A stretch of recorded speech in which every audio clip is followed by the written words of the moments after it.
A very contentious issue on Face Off tonight. It was designed and conceived as the biggest identity project the world has ever seen, giving a unique number for 1.2 billion plus Indians.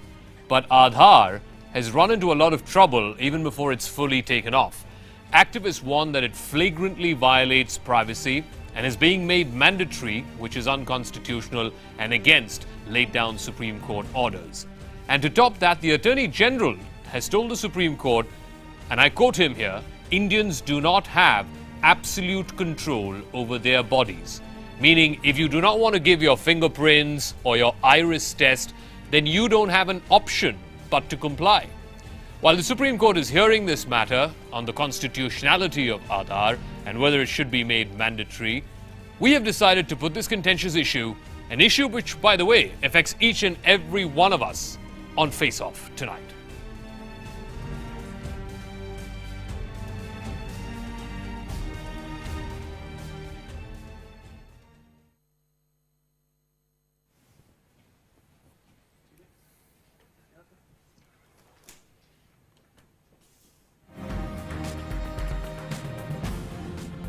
A report on leaked Aadhaar data of nearly 13 crore people from government websites raises a storm over threats around the Aadhaar system. It's the same debate again, privacy versus benefits.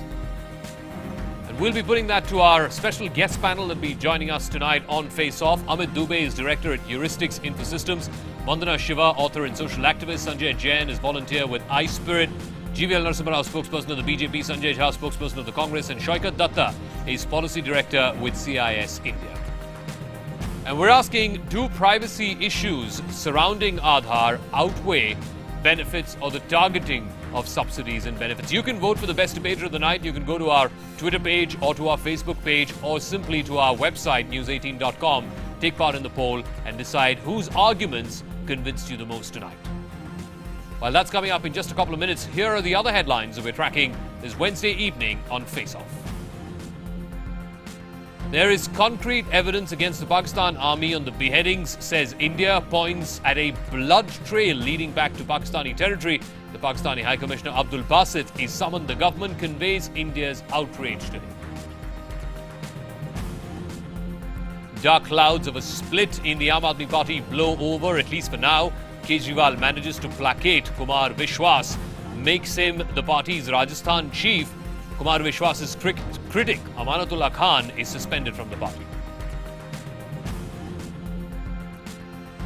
Khalistani separatists issue a threat to Punjab Chief Minister Amarinder Singh. CNN News 18 accesses an audio recording where Khalistanis remind the Punjab Chief Minister of Beyond Singh's assassination and claim that Canada is a safe haven. The National Awards for 2017 have been given away. Actor Akshay Kumar receives the National Award for his film Rustom from the President of India, while Sonam Kapoor is honoured for her role in Neerja. Till just about 3 years ago, the BJP, which was in opposition then, had rubbished Aadhaar as a visionless political gimmick. Today, that same program is one of the biggest thrust areas for the Modi Sarkar.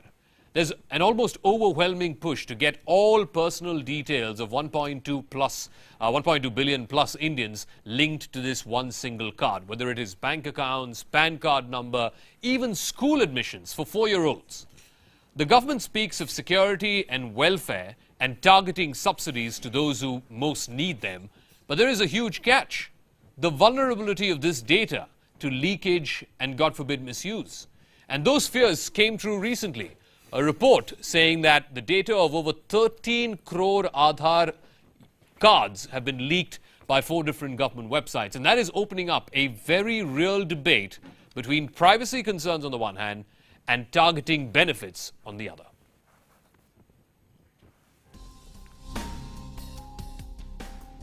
It's about taking leaked personal information to the level of financial fraud, extending to a threat to you or your family's safety against extortion.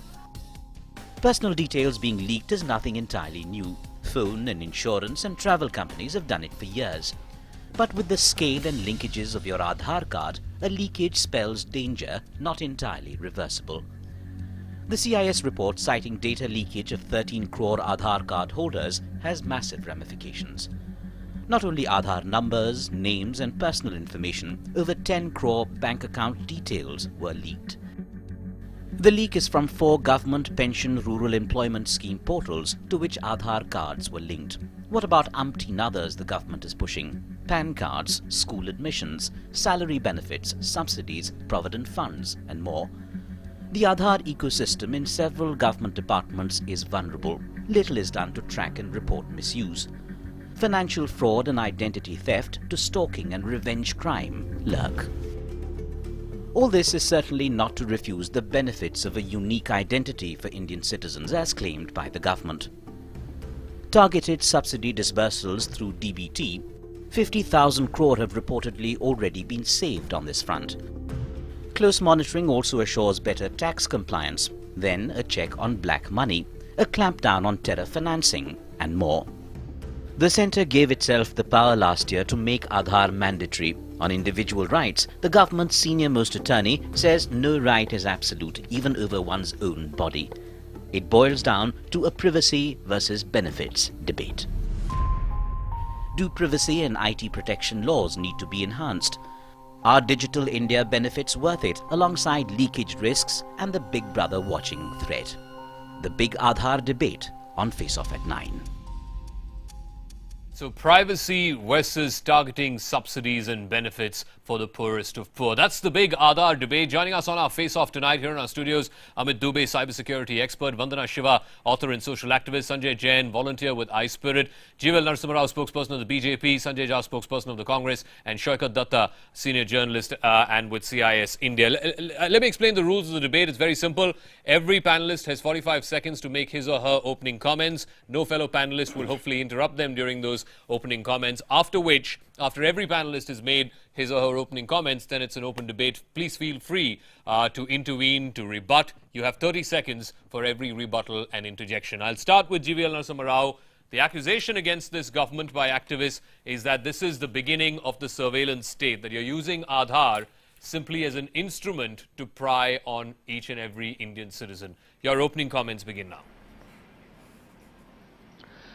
Zakka, this is a baseless allegation being made by people, being made by, I would say, even some vested interests or some people with misplaced fears.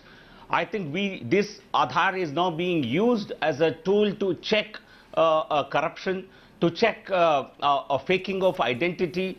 And we have seen how even PAN cards, more than 10 lakh PAN cards have been cancelled because of the fake identity. So in a country which is moving towards a transparent governance, transparent administration, a country which is wanting to plug leakages in delivery of social security benefits, I think Aadhaar is a ready-made available solution which the government is implementing, and everyone should welcome it. All right. There is no need for any misplaced fears. Sanjay Jha, Aadhaar, of course, was the brainchild of the UPA. Nandan Nilekani headed that project for many number of years.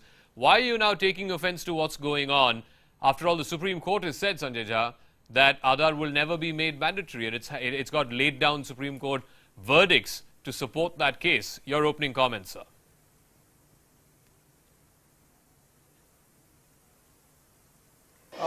Very quickly, let me tell you this, Zakka, that I'm very thankful to the BJP for congratulating the Congress for Aadhaar, because once upon a time they called it a monumental fraud. Now, the worrisome point is that the Congress party looked at the Aadhaar as a means of distributing welfare subsidies to the targeted beneficiaries. It was never meant to be mandatory, as the Supreme Court itself said in its verdict in 2013. I think what is extremely disconcerting is that the BJP government has actually, despite the fact that this case is still up before the constitutional bench of the Supreme Court, made this into a money bill, did not allow a discussion to happen in the Rajya Sabha, and has, I think, made it even compulsory for non-welfare subsidies, your 45 which seconds raises are up. serious concern about a massive let me go to Vandana Shiva. Vandana Shiva, I mean, subsidies are being targeted under the Ujjwala scheme. Subsidies are being targeted for disabled people. They're receiving direct benefits under several central schemes. Salaries and benefits for teaching staff under skill development and Sarv Shiksha Abhiyan is being targeted through Aadhaar. If the basis and the genesis of Aadhaar is to better target subsidies for the poorest of the poor, those who most need it, then why should you oppose such a thing? Your 45 comments, your opening comments.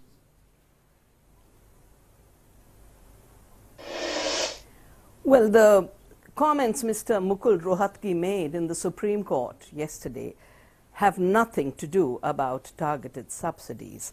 They have everything to do about breaking down this very precious civilization that has been based on integrity of personhood, of inside to outward regulation of goodness in society. That is why Gandhi fought against the compulsory registration of citizens in 1906 in South Africa. It was his first satyagrah. We are now celebrating 100 years of the Champaran satyagrah. Let us remember what true freedom is.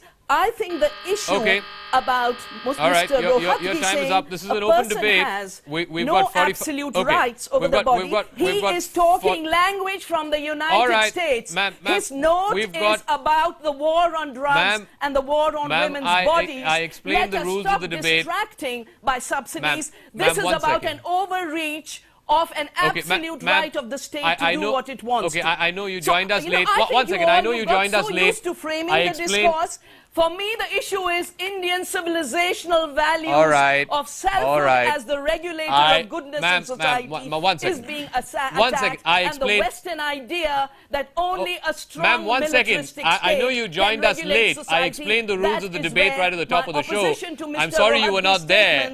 To the court yesterday. Opening comments, 45 seconds. After which, after all our panelists have made their opening comments, then it's an open debate. You've got 45 minutes to make your point through. Let me now go to Sanjay Jain. Sanjay Jain, what the Attorney General said yesterday is rather disconcerting. He says the idea that Indians have full control of their bodies is a myth.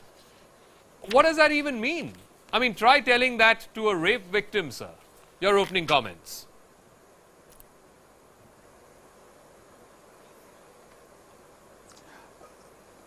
Zakka, actually I want to take two different points in here. The first being that Aadhaar was designed for better delivery of benefits, and what it does is it actually reduces the cost of delivering subsidies to the poor, and as a result it actually makes it much more money available for delivering more subsidies and for saving taxes. It also removes middlemen, and hence it removes the leakage, as well as it changes the relationship with the state. So, for example, in PDS, you can actually go to a different shop. What about my question about what the Attorney General said? And as a result of that portability, you actually find...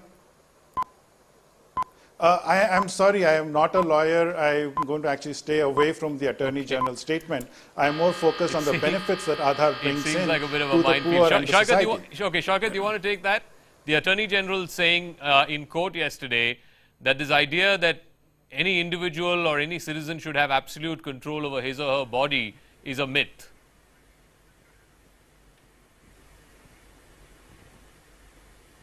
So it's a very dangerous situation that we are in. Basically, what the Attorney General has argued is that Indians should have less freedom and the state should have greater freedom. This is exactly the opposite of what the Constitution says. Constitution is all about limiting the powers of the government. Second, whatever way you look at it, this is the world's biggest surveillance regime, and it completely takes away power of the citizen and makes the government all powerful.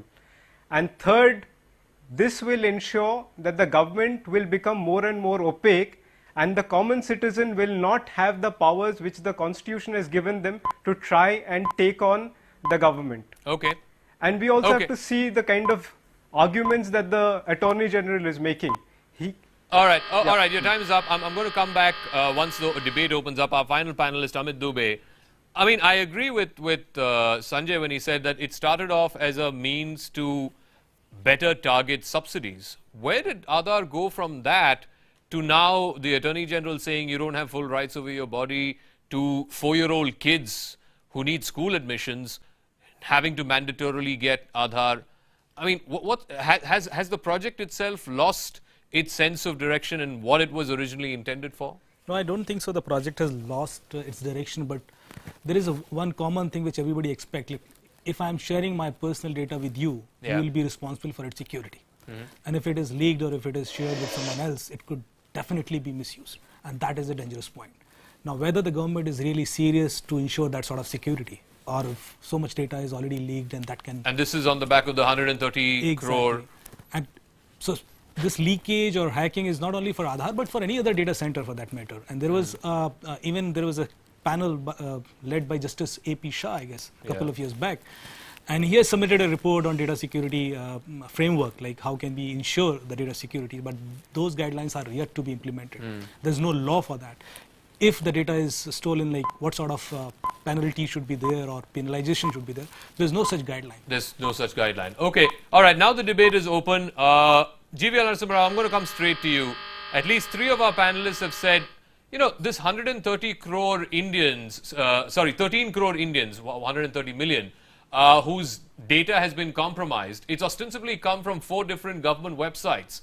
Have we seen any kind of action, any kind of accountability for who is responsible for the leak of this data, GVL?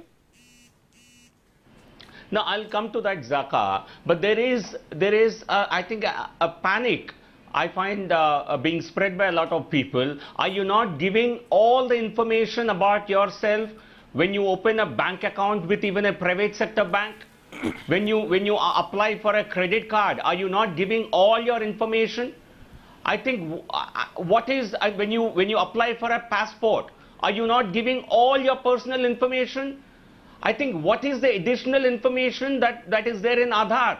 Biomarkers, yes. Apart from that, I think there is really nothing more that you give than what you give every day to your employer, your credit card company, your bank account, to the bank, and to practically even for applying for a water meter, applying for an electricity meter. Okay. I think for every damn thing you've been giving all information under the sun. Whether it was Shiva, you want to respond to that? For your son's admission. Vandana Shiva, you want to respond to that? To apply for a passport or a driving license, you still have to give much of this information other than the biometric details. Much of this information you'll have to give if you want to open a bank account, if you want to get a passport, if you want to get a driving license. So why is there such a hue and cry about Aadhaar? Vandana Shiva.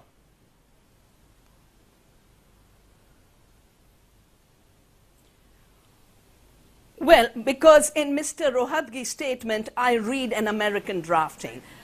There is no war on drugs in India, and he's citing the case of drugs. There is no attack on women having abortion except after the first trimester.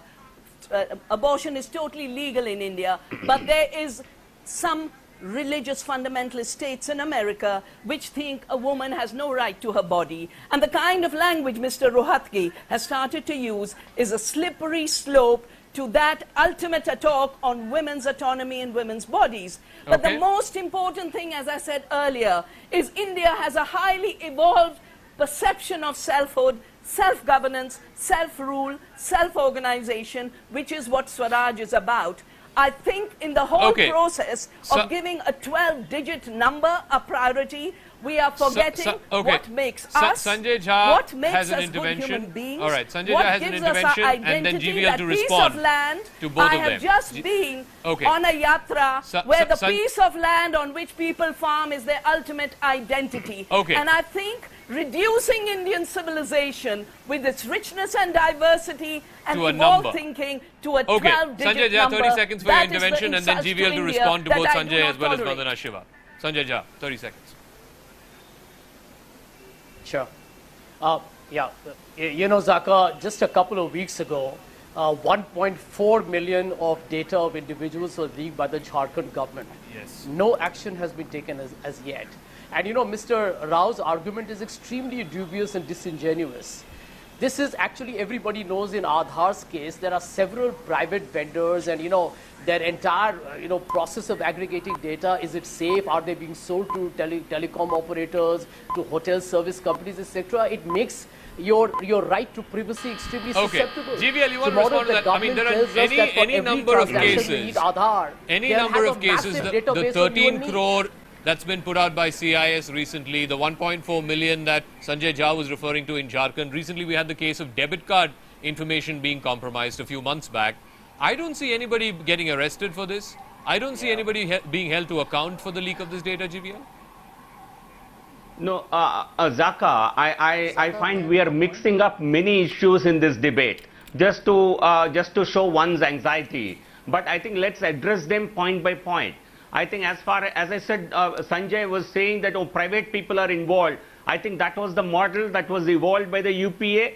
I think that's okay. I have no problem with it. Even every bank today in the country engages private people to open new accounts. I think all this is in the hands of the private individuals. I think there is a need to maintain, safeguard the secrecy and safeguard the information that is in public domain. But unnecessarily, it should not be revealed. I think maybe some sensitivity is required. By leaking a number, I don't think their lives are not endangered, their money is not endangered, and your credit card details are there floating around everywhere. If people know your credit card and debit card, I think knowing Aadhaar card doesn't pose you any greater danger. One second. But to the extent possible, I think we must ensure that we don't give out information that is not required. One second. Here are the most recent instances of data leak. Just this month, the month of May, there was a study published by CIS claiming that the data of over 130 million Aadhaar card holders has been leaked from 4 government websites. Last month, the personal details of 35 lakh pensioners was published in Kerala, which is in violation of the Aadhaar Act. The same month, the personal details of former Indian captain Mahendra Singh Dhoni and his Aadhaar details were made public by a Twitter handle of a central government service institution. The point is simply this, Shoikat Datta, have we designed the safety architecture to ensure that there isn't this mass leak of data, and God forbid this data is then used for ulterior purposes, before we go about this massive, tagging every Indian with a number exercise? Shoikat, yeah, and then Amit. So credit to my colleagues, Mr. Ambar Sinha and Mr. Srinivas Kodali, who worked on that report, which brought out this startling figure. 2 quick points. One, we have a cybersecurity expert with us. Yeah. You never ever create a single database, because moment you start linking everything to a single database, you're creating a single point of failure. You never do that. That is cybersecurity 101. Point number 2, every time, what Mr. Rao is not telling you is that every time I'm sharing my data, I am choosing to share my data. Okay. By pushing this amendment in the finance bill, what the government has done is they have coerced me and made me completely subservient to the state and forced me by my neck to share this data. This never happens in a democracy. And the third thing is, you never use the worst case scenario to frame laws. Every time you do that, that is really bad lawmaking. Yeah. I just want to play, before I get Amit to react to this idea of pooling all of this data into one single giant server or one single large database. Veer Sanghvi, who's a resident commentator here at CNN News 18, caught up with the man who headed the Aadhaar project for many number of years under the UPA, Nandan Nilekani, the former CEO of Infosys.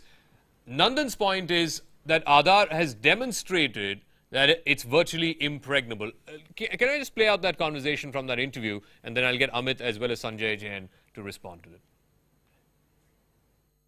I can categorically say that right from the day Aadhaar was conceived, during the time that I was in the government, and in these governments, to the best of my knowledge, it is not meant to be an instrument of surveillance.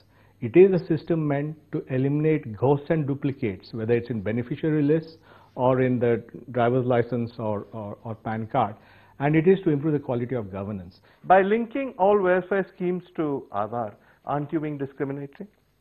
Recently, for instance, children have been denied. No, I think go back to what I said. Yeah.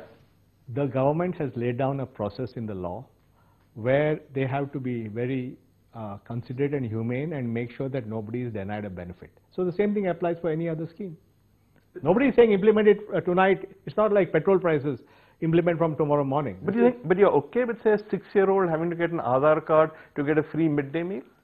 No. Have you seen the evidence? The amount of leakage which is happening in the midday meal? I mean, somehow we should not confuse the, I believe every kid should get a midday meal, and no kid is going to be denied a midday meal in the interim. Let's be very clear. Okay. But there is a massive scam.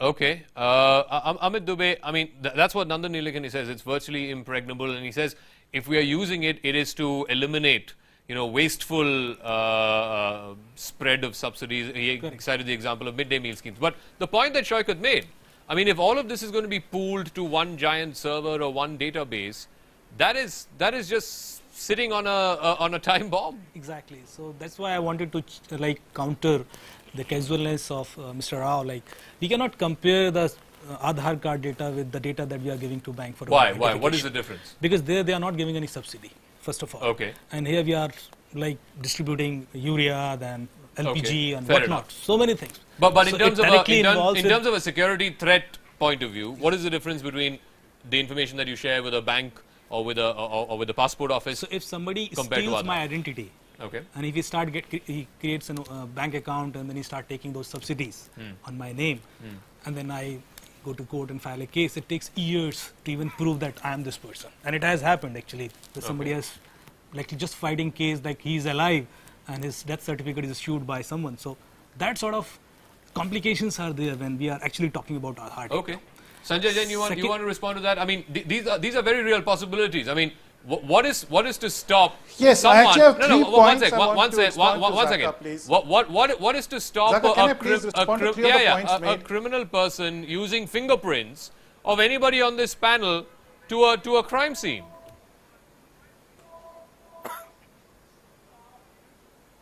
Okay, so let me actually first respond to what Amit said. Amit mentioned the case of somebody fighting to prove that he's alive, and with Aadhaar you actually can do that very easily. In fact, it disables that exactly that kind of crime where, because just the number was used in the US, the social security number, you had ID theft. With biometrics, you actually remove that element completely. The second point that Shaukat made about a central database, the fact is this supposed leak was actually from distributed databases. It was not from the UIDI database. It was from 4 different schemes. And so this whole point about a central database is a complete bogey.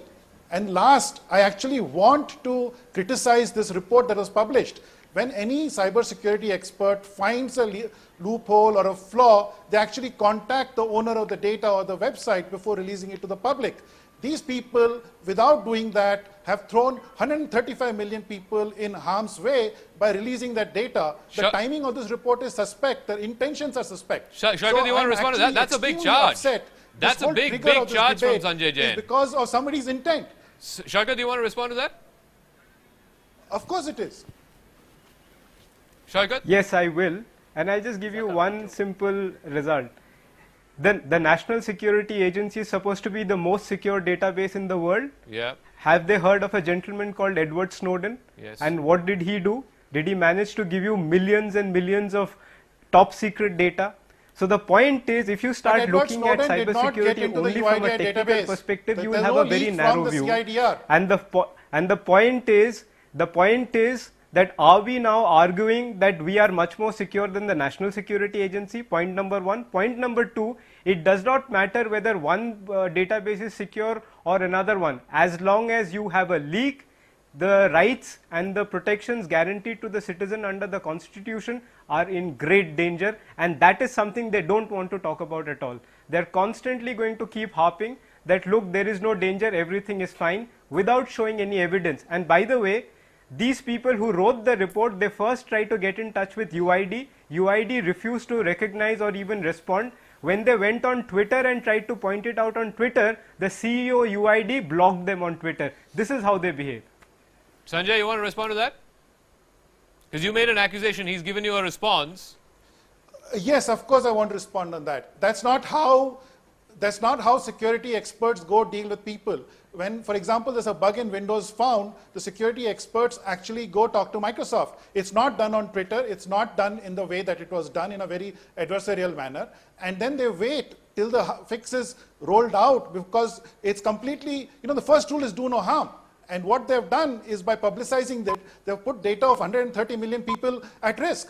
And that is completely, I just don't even know the words to use for this. Okay. And they're here sitting and talking about Edward Snowden. All right. Why do you need a Snowden when you have a CIS? The UID has put 130 million people at risk. Okay, well, Sanjay Jha wants to make an intervention. Sanjay Jha.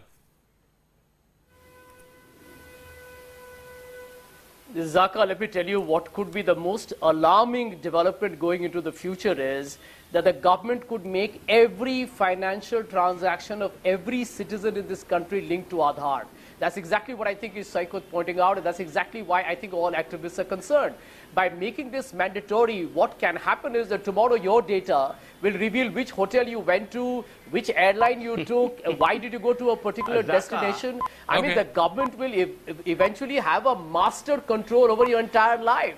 I think that is an extremely perturbing issue. GVL, you want to respond to that? The fundamental point that if a system is hacked, we are all susceptible. The point is, I mean, whether or not, one second, whether or not this data was compromised from the UADI database or whether it was compromised from the respective ministries or departments concerned is irrelevant to the people whose data has been compromised. If I am one of those 13 crore, it doesn't matter to me. I mean, my data has been compromised. It's as simple as that. No, Zakka. No, Zakka, let's understand, let's not indulge in scaremongering. Because your UID number is in public domain, by itself it does not pose a grave challenge. But then there is no need to put such data in public domain, and as a policy it should be ensured that safeguards are maintained. I think, let me tell you, 850 million people of this country, your photographs are on internet, your names are on internet, your address is on the internet. Go to the electoral rolls. All your name, address, your photograph, your photo identity card, they are all in public domain. Okay, I also want to play out. So what are you talking about? Okay. 850 million. Has it posed you a great danger to your lives? I want to play out. I think let's not overstate the importance. Let's not overstate it. Fair enough. By your number being in public domain, your entire details don't get into public domain. Okay. Tell me, where can you go with an Aadhaar card? Which website you can go and get all your financial details? Can you tell me? No, but hang on. Is anyone hosting all the financial details on some website? If my Aadhaar, one second. If my Aadhaar is linked to my bank account, what stops somebody from knowing what my bank account number is? And if he knows my bank account number, first of all, Zakka, how long? Hang on a second. How long before he hacks into my bank account? I don't think it's Zakka. No, Zakka, I think if you're doubting the entire financial system integrity, I think such risks happen in I think your money could be stolen tomorrow morning. Everyone's money can be stolen. But these things happen, 1 in a crore, 1 in 10 million, and those are risks that you live with in a technology world. Amit wants to respond. Technology uses outweigh. Amit is a cyber expert here. Amit, he says, I would just like to mention few numbers here. Like every day, I'm getting hundreds of calls from the people. Those are actually like facing financial frauds. And there is no such standard mechanism available with the police itself. So sometimes they have to ignore it or forget it because the money amount is too less, like police is not interested to even investigate. Even though we can, if we'll investigate, we can reach to the criminals. But it's so easy because there are Paytms, transfers, people just give a call like I need money and transfer it, and it happens bank to bank, even though police is not able to get that money back. My point is, but how is like Aadhaar, you don't assume. See, if the Aadhaar card number is linked to a bank account, financial fraud more prone. So what? He has to access, he has to hack into your bank account, no? I think he's not hacking into UID server. So even without knowing your Aadhaar card, Aadhaar number, if he knows your bank account number, he can still hack it. If he knows your bank account number, he can still hack it. What prevents him? He doesn't need your Aadhaar number for hacking into your bank account. If you remember, some time back there was a case when Rahul Gandhi's Twitter account was hacked. And do you know, like, his email ID was also hacked, his other things were also hacked. The point is everything is linked. It is so easy for a hacker to reach to other details. So because we are creating a centralized system, and pardon, what is your point? Register. Should we go back to record keeping in registers? No, I'm not against Aadhaar card or anything. I'm just trying to give you an idea like why we don't have a data security framework ready.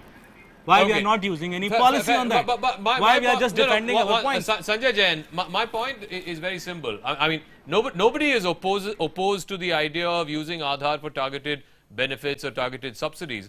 But pray may I ask, why should Aadhaar be mandatory to a 4-year-old to get school admission? I mean, it doesn't make any sense.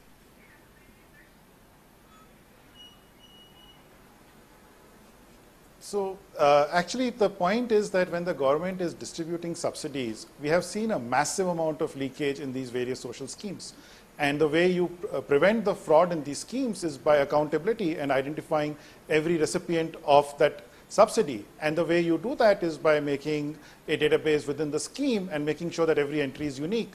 And Aadhaar is exactly what assists in that. But so Sanjay, it's not as though how it's do a you? hardship No, on the one sec. 4-year-old to Even get if I were to Aadhaar. take your It example, actually just right? reduces the cost. Even if I were to take your example, even if I were to take your example, how do you stop pilferage in midday meal scheme by asking every single kid who's going to get school admission to furnish an Aadhaar number? I mean, it's just you know, touching your nose like this. So actually, in fact, there's a good example of that. What is found, so okay, let me put it this way. There was an example in the state where they actually did this survey and they found that kids were registered in two different schools. There was a public school they were registered in and a private school they were registered in.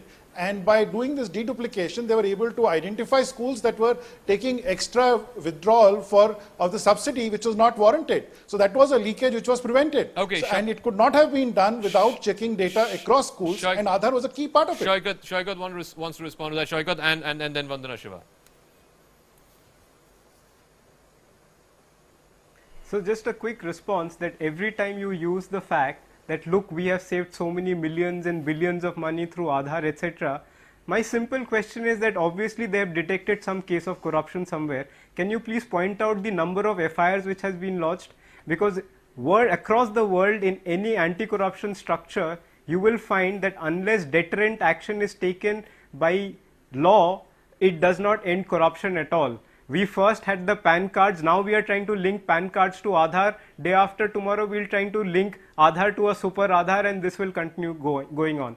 But where are the FIRs? How many officials have you prosecuted? How many officials have you arrested who were behind those frauds? No question about that. Corruption is always happening in high places. Aadhaar does nothing about that.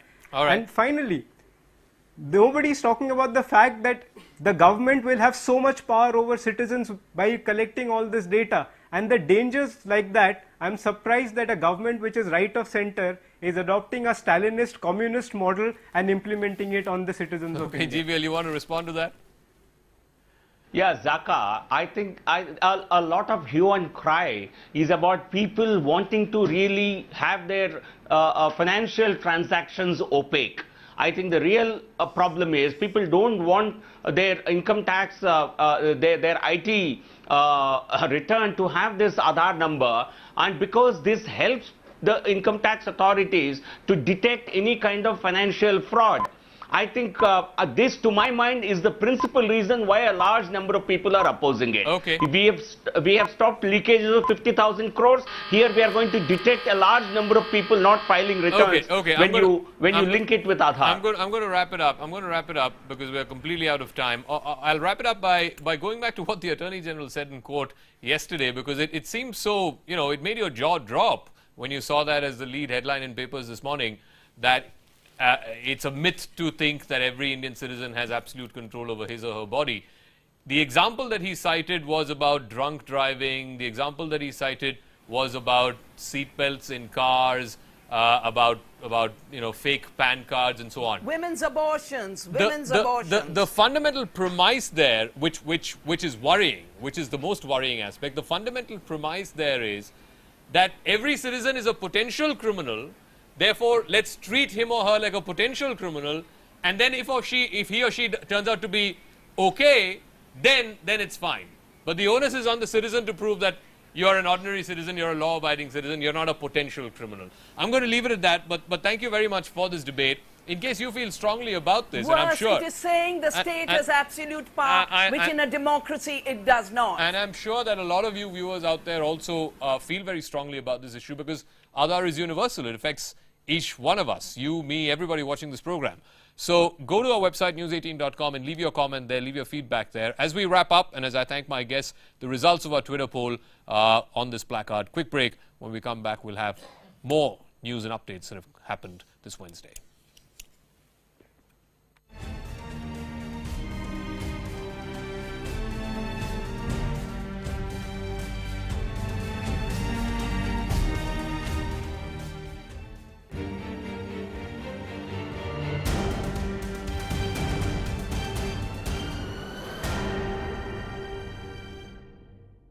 Breaking news, an IED attack on CRPF personnel and the Maharashtra police officers in Gadchiroli in Maharashtra. 12 people have been injured.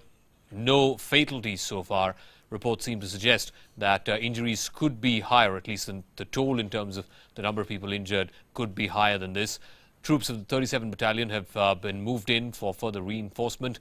Aritra is now joining us on the phone line with more details. What other information are you picking up from police sources there in Gadchiroli?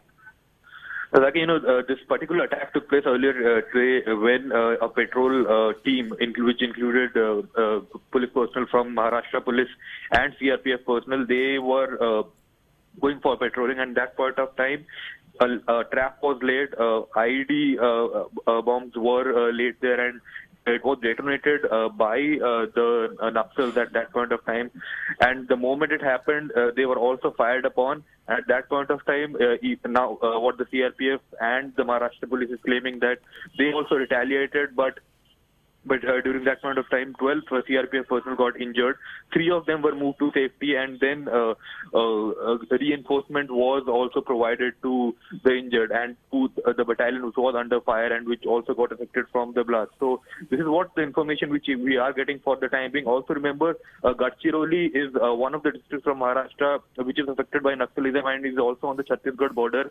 A day after Sukma attack, the neighboring district of Gadchiroli, Gondia, there a major Naxal attack was also averted, and at that point of time the same modus was used by the Naxals, where 4 kgs of IED connected with the timer were recovered by Maharashtra Police. So certainly another same kind of attack. This time they were able to execute it. 12 CRPF jawans got injured. 3 of them were moved to safety, and then eventually they also retaliated. And now we need to see after. This comes after the Sukma attack just a few days ago. How worried are the Maharashtra Police that there would be reprisal attacks in Gadchiroli and other parts of Maharashtra that are affected because of the Maoist problem?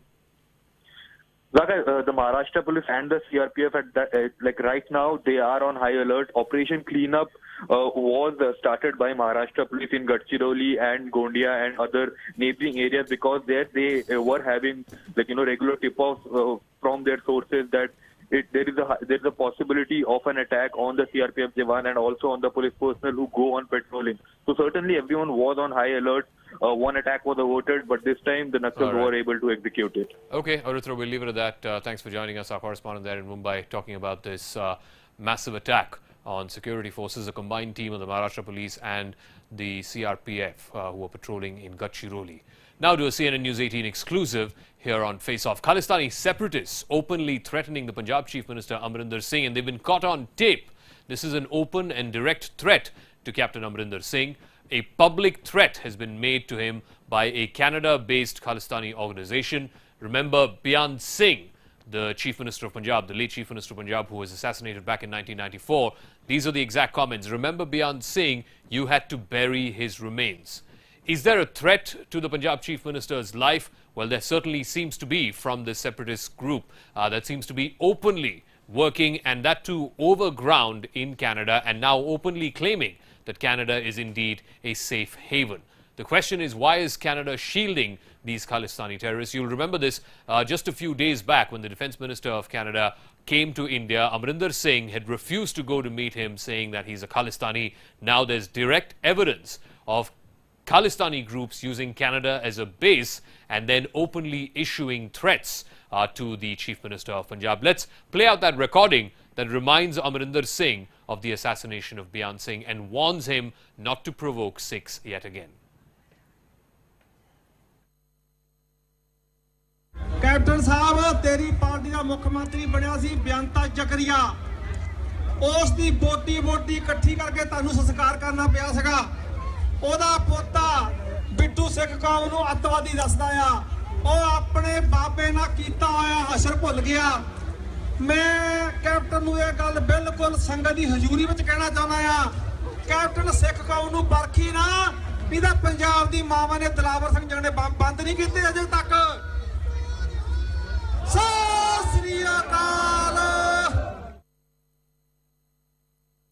तू साडे defence minister नू अतवादी दसिया तू सारी सिख कौम दा सिर नीवा कीता असीं तैनू चैलेंज करदे आ कैनेडा दी धरती उत्ते ते ਹੋਏਗਾ ਕੈਪਟਨ ਤੋੜ ਬਾਣੀਆਂ ਨਸਲਾਂ ਨੂੰ ਦੱਸ ਕੇ ਜਾਏਗਾ ਕਿ ਸਿੱਖ ਕੌਮ ਨਾਲ ਪੰਗਾ ਨਾ ਲਿਓ।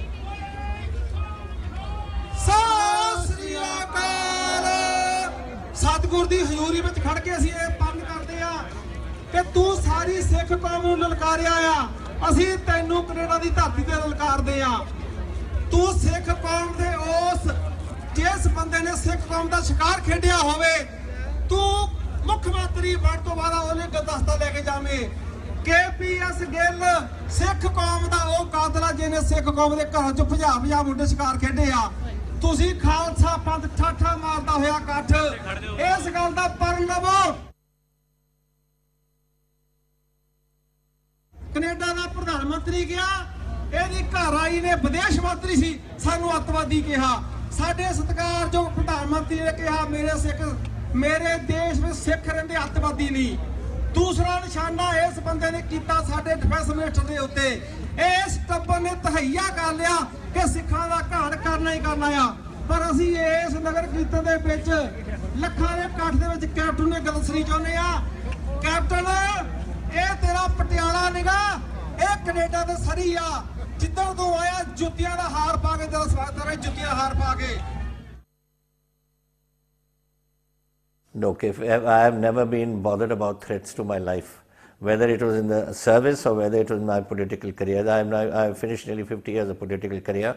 I have been through the peak of the Khalistan movement in Punjab, and it hasn't bothered me in the least bit. And if these fellows shout their heads off in Canada, it doesn't bother me even the slightest. So they can keep shouting their heads off. We are very clear in our mind. We want a strong country, we want a stable country, we want a stable Punjab. I want Punjab to be stable so that I can get on with the business of development. I've got 90 lakh youngsters without jobs, and these fellows in Canada who don't have the slightest idea of what's going on in Punjab keep disturbing the peace in the state, and I will certainly not let it have it. So they can keep shouting their heads off, and it doesn't bother me in the least. All right, Amarinder Singh there responding in the only way that he perhaps knows, taking them head on. In case you want to check out more reactions from Amarinder Singh's exclusive interview to CNN News 18, or if you want to listen to more of those audio conversations from Canada, the open threats that are being meted out to the Punjab Chief Minister, you can go to our website, it's news18.com. From me, Zakka Jacob, and the rest of the team, thanks for your time. Good night.